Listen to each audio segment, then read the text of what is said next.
महाराष्ट्र आज आज शेवटचा दिवस आहे प्रचाराचा. पण हा शेवटचा दिवस फक्त प्रचाराचा आहे, पण ही विजयची रॅली, आज जी आमची रॅली निघणार आहे ही विजयची रॅली आहे. येणाऱ्या 16 तारखेला उद्धव बाळासाहेब ठाकरे आणि मनसैनिक यांचाच विजयची रॅली या गावात फिरणार आणि पुरा ठाण्यामध्ये विजयची रॅली हीच होणार. तुम्ही बघू शकतात वाढता प्रदूषण. आज आपण सर्व जनता टॅक्स भरतोय, जीएसटी भरतोय, लाईट बिल वाढलंय, पण आज आपल्या पोरांना श्वास घ्यायला भेटतो ना, तो फुकटचा श्वास आहे का? आज जे लहान लहान पोरं श्वास घेतात आहे, येणाऱ्या पिढीला ऑक्सिजन बाटला घेऊन फिरायला लागेल. या ऑक्सिजन सिलेंडरचा बाटला घेऊन म्हणजे ते ऑक्सिजन घेतो त्याचे पण पैसे भरावे लागतील. म्हणून आता लोक पैसे देत आहेत, लाडक्या बहिणीच्या नावाच्या योजनेने पैसे देत आहेत, घरी येऊन पाकिट देत आहेत, बचत गटच्या नावाने पण मला सर्व माझ्या भगिनी, आई, मावशी यांना सांगणंय, येणारे तुमचा पोता म्हणजे तुमचा नातू, तुमचे मुलं यांची परिस्थिती खूप वाईट होणार आहे. ही वाईट परिस्थिती टाळण्यासाठी आताच तुम्ही बघू शकता ट्रेन मध्ये बसायला जागा नाही, लोक लटकून जातात. आई वडिलांना वाटतं माझा पोरगा जिवंत येतो की नाही, ही परिस्थिती आहे आज. हे सोडा, मुंबई महानगरपालिका आहे जी ठाकरे परिवारकडे होती. माणूस आयुष्यभर टॅक्स भरतो, पाणी बिल भरतो, आपण सर्व पैसे लावतो आणि त्या शहराचा विकास होत असतो. चला, तिथं भरपूर हॉस्पिटल दवाखाने पण आहेत, पण आमच्या ठाण्यामध्ये काय हॉस्पिटल आहे? शिवाजी हॉस्पिटल लई मोठं आहे, पण तिथं कर्मचारीच नाही. तुम्ही बघितलं असेल तिथली परिस्थिती, लहान लहान पोरं एक्सपायर झालेत मागे, मेडिसिन नाहीये, दवाखाना नाहीये, काय नाही. तुम्ही हॉस्पिटल तर देऊ शकत नाही, पण एखादा माणूस आजारी किंवा ऍक्सिडेंट पण झालाय तर त्याला दवाखान्यात खर्च करायला माणसाला घर विकायला लागतात. एवढी वाईट परिस्थिती आहे प्रायव्हेट हॉस्पिटलनी. एक रात्र ऍडमिट झालं तर 50,000 बिल बनते. ठीक आहे, चला मान्य आहे आमची परिस्थिती आहे, लोक घर विकून, पण जेव्हा माणूस मयत होते ना, माणसाचे एक्सपायर होतो, तर मुंबई महानगरपालिकेमध्ये मोफत आहे. तो अंत्यविधीचा खर्च आहे ना, तो फ्री ऑफ चार्ज आहे.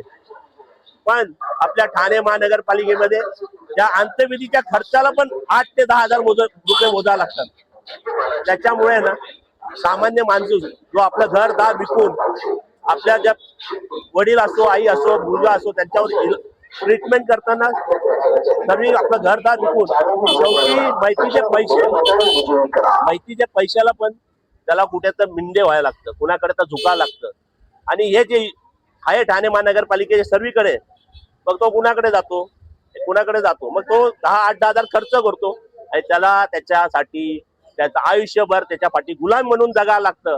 म्हणून माझं एकच सांगणं आहे आज माझ्या चारही पॅनलचे, जयनाथ दादा, विजेताताई, कमल चिरकेताई आणि निलेश चव्हाण साहेबांना, की आपला पॅनल निवडून आला आणि नगरपालिकेमध्ये, ठाणे महानगरपालिकेमध्ये आपला सर्वात मोठा मुद्दा राहील मयतीचा खर्च मोफत झाला पाहिजे.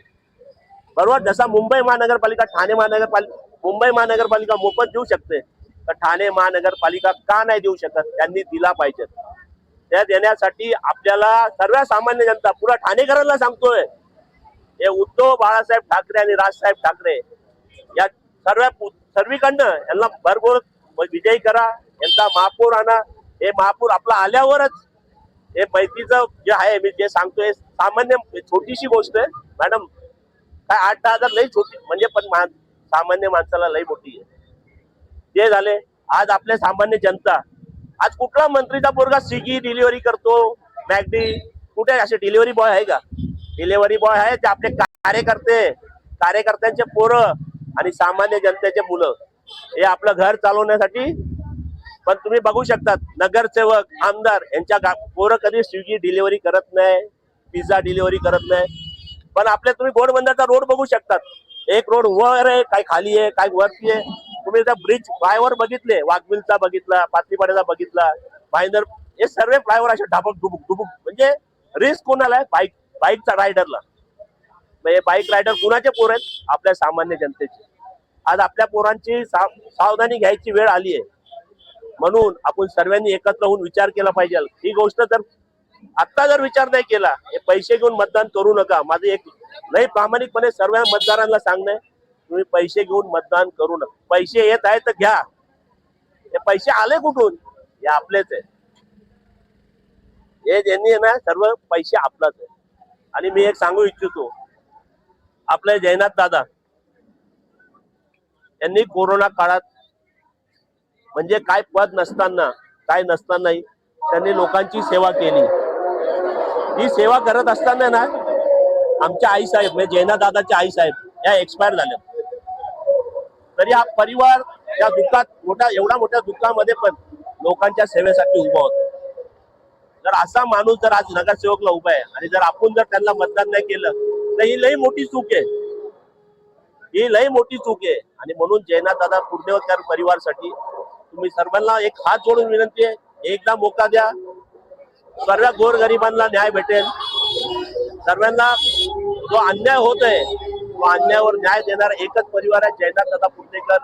आणि आज जयनाथ दादाच्या नेतृत्वामध्ये चारही पॅनल विजेताताई, कमल शिर्केताई आणि निलेश चव्हाण साहेब हे तिघ जण आज लढत आहे त्यांच्या नेतृत्वाखाली. तर म्हणून मी सर्वांना विनंती एकच करेल, उद्या येणारे 15 तारखेला विजेताताईच्या समोर मशाल या चिन्हावर बटन दाबून त्यांना मत द्या. ब मध्ये कमलताई शिर्के त्यांना मशालच्या समोर चिन्हाला बटन दाबून मत द्या. क मध्ये निलेश चव्हाण रेल्वे इंजिन यांच्या समोरचं बटन दाबून त्यांना मत द्या. आणि ड आले महत्वाचा ड जयनाथ दादा यांच्यावरच म्हणजे आपल्याला लई विश्वास आहे. त्या ड मध्ये मशालच्या समोर बटन दाबून जयनाथ दादाला बहुमताने विजय करा. सर्वसामान्य जनतेचा प्रश्न एकच माणूस सोडू शकतो, तो आहे जयनाथ दादा. जय महाराष्ट्र. एग्जैक्टली क्योंकि जो पुर्नेकर फैमिली है उसका एक बहुत बड़ा वोट बैंक यहाँ पर है प्रभाग क्रमांक 3 में, और उन्होंने 3 दशक अभी तक जो काम बोया है उसी काम का नतीजा वोट के रूप में हमें मिलेगा. बाकी लोग जिस तरह प्रचार कर रहे हैं, जिस तरह पैसों का खेल यहाँ पर चल रहा है, उसका रीजन है कि उन्होंने अगर 8, 9, 10 साल काम किया होता तो उनको पैसा बांटने की जरूरत नहीं थी. लेकिन जो पुर्नेकर फैमिली रहेगा या आज जो भी प्रभाग क्रमांक 3 में मनसे और शिवसेना युति के 4 प्रत्याशी खड़े हैं ना, उनके साइड में इसके लिए वातावरण पोषक है. क्योंकि जो भी हमारे स्ट्रॉन्ग कैंडिडेट थे जयनाथ दादा, जिन्होंने 30 साल 92 में उनकी माताजी यहाँ पर खड़ी थी शिवसेना से, वो पहले से शिव सैनिक है.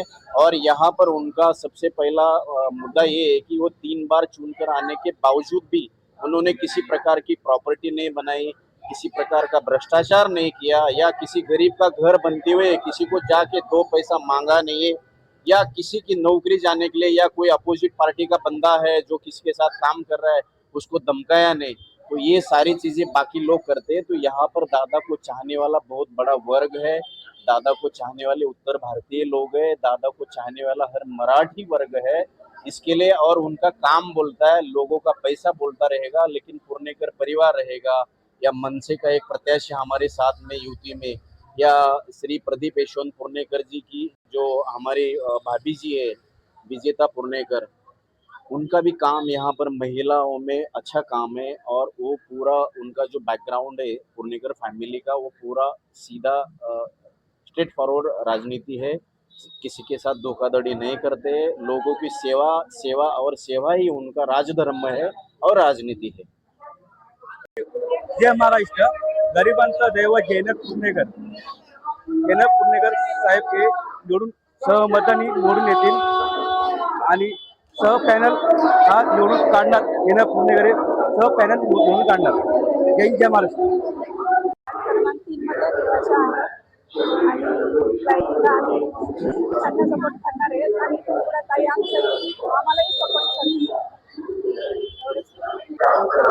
वार्ड क्रमांक 3ची रहिवासी आहे आणि आम्ही ताईंना सपोर्ट करणार आहे आणि त्यांना वोटिंग विजयी करणार आहे. आणि त्यांनी आम्हाला तेवढा सपोर्ट करत आल्यात आणि पुढेही करतील असा आम्हाला विश्वास आहे.